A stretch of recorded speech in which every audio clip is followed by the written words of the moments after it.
President Biden, honored guests, today's Summit for Democracy comes at a critical time for the world.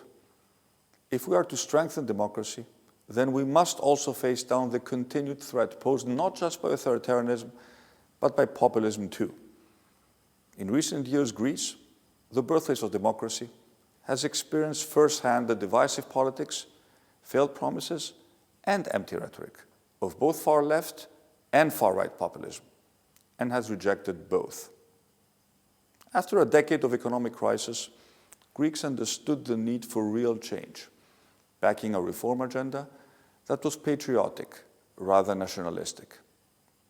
Our success has been in our ability to listen to legitimate grievances and concerns that fed the well of anger, and then act upon those concerns. As such, we were and remain determined to focus on the issues that really matter to people. Issues like prioritizing investment, creating jobs, accelerating economic growth, improving the efficiency of the public sector by attacking bureaucracy, reducing inequality, and prioritizing enterprise and innovation through the digitization of the state, and always in partnership with business, not against it.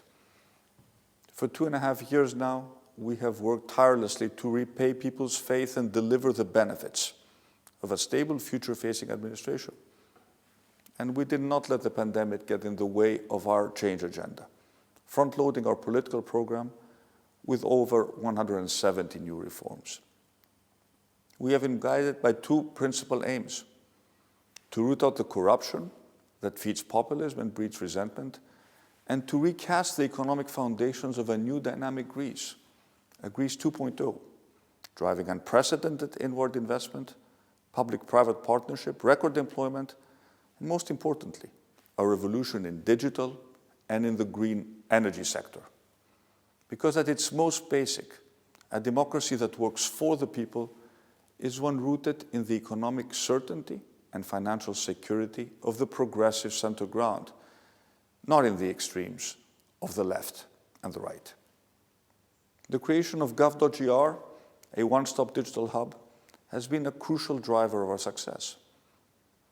In dragging once creaky digital infrastructure into the 21st century, we reduced costs, sped up the administrative process, increased transparency, and eliminated ready-made opportunities for corruption, all of which has reinforced people's faith in democracy itself and delivered the benefits, often in a single click.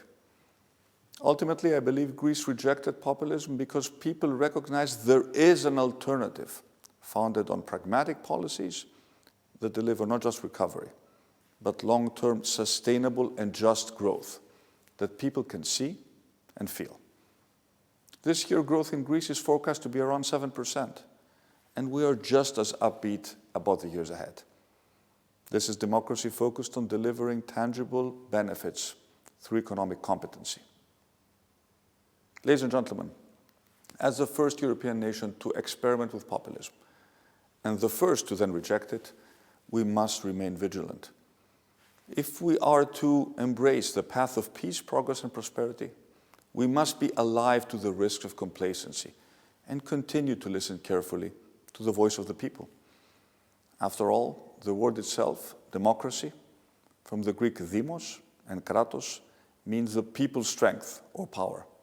We forget that at our peril.